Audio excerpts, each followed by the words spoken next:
Hey, it's Jess from Head to Toe Health. We're going to run through a pelvic floor rolling exercise now. So you're going to use something like a Franklin ball. So it's a rubber ball bigger than a standard rolling ball, something like a grapefruit size, something with a bit of give in it. You don't want it too firm. We're going to imagine a diamond, okay? So if you're going to place that on the floor, we're going to roll around the edges of that diamond. So at the front there, if you're facing this way, the front you're going to have the pubic bone. So that's the bone that runs in the middle just below your abdominals.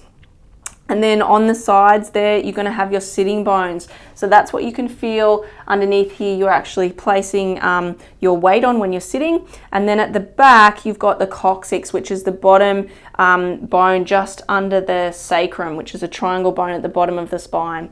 So you're going to imagine those 4 points, and we're going to roll between those 4 points sequentially.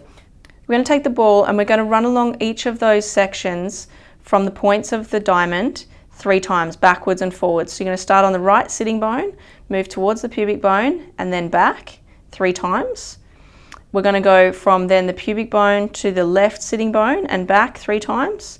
You're then going to go from the left sitting bone to the coccyx and back 3 times, and then from the coccyx to the right sitting bone and back 3 times. So it's a nice slow movement, and you're going to find any little tight spots along the way. You're going to stop and take a little bit longer on those areas, letting that area relax over the ball.